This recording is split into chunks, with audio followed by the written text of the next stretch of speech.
for watching Afternoon Live. An estimated 7.2 million Americans aged 65 or older are living with the devastating symptoms of Alzheimer's dementia. June is Alzheimer's Awareness Month, and our next guest is going to help us understand what's happening inside the brain of a person with this condition. We welcome back Neuroscientist Dr. Nicole Tetreault. Thanks for joining us today. Thanks for having me, Hannah. Well, let's talk about some of the basics of what Alzheimer's really looks like and how it affects the brains of so many people, unfortunately.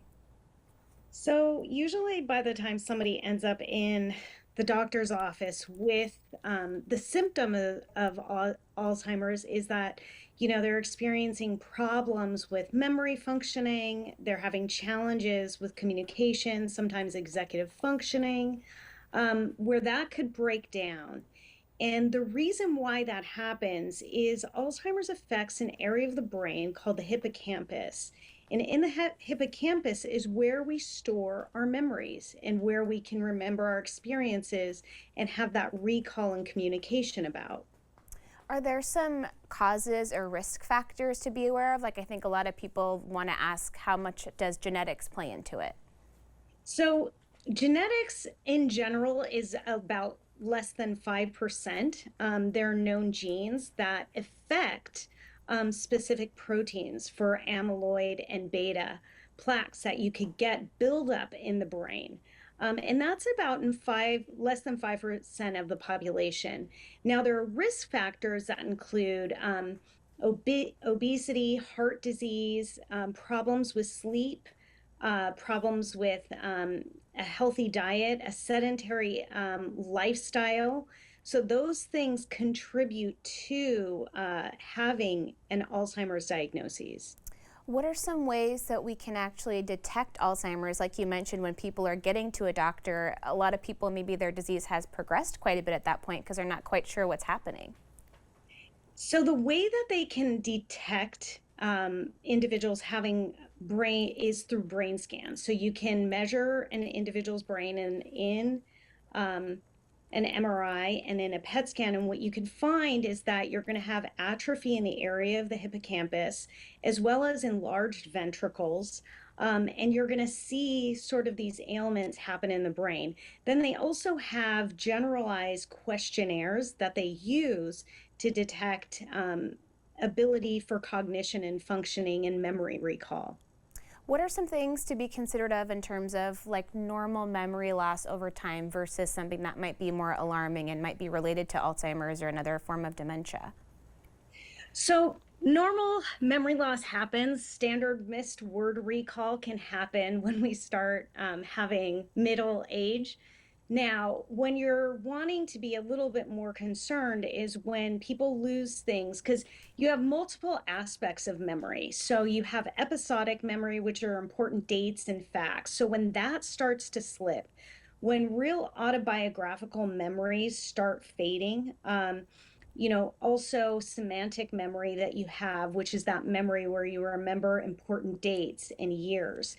And so those kind of things would be signs, as well as you can have anterograde amnesia where you just forget facts, or you're having problems creating new memories. And that really has to do with the integration of using the frontal cortex, where you have that episodic memory coming in and you're able to make long-term memories, and that gets forgotten. And so those kind of signs, if you say something to your loved one and they can't remember what you said in the last 5 minutes, and they're repeating things over and over, those would be signs that you're looking at forms of dementia rather than just, oh, I forgot the name of the restaurant I want to go to tonight. What are some preventive measures that we can take? We're always learning so much about how our mind and our bodies are so connected. Sounds like there's some healthy lifestyle choices that can be really beneficial.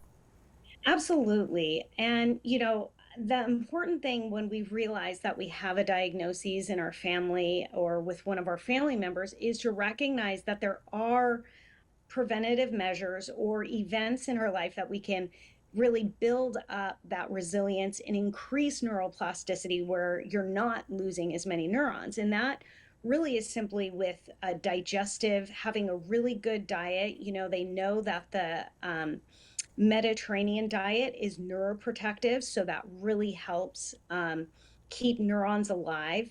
We also know exercise and practices of just doing 20 minutes a day is really healthy for us. Music therapy, believe it or not, really integrates multiple areas of our brain where individuals can recall music in songs through songs, and you're using lots of parts of your brain.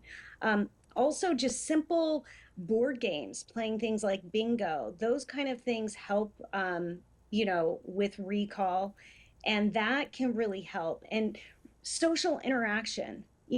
Isolation tends to be an experience with people who get older, and really having those familial connections and memories, whether or not they're totally recognizing you're there or not, the presence of being in presence and having that loving kindness and intentionality with them is really important. And then, of course, I'm going to say mindfulness. We do know that that is one way that scientifically we've shown that in mindfulness, people with dementia, it helps with their memory, it helps with focus, and helps with keeping the brain in a healthier state. It really is encouraging when you break down all the different ways that we can take action and advocate for our own health and keep ourselves in the best shape possible for as long as we can. So it's always nice to see you. Thank you so much for chatting with us today. So nice to see you, and thank you for having me. Of course, we'll have more information on our website at katu.com. We'll be right back with more Afternoon Light right after this.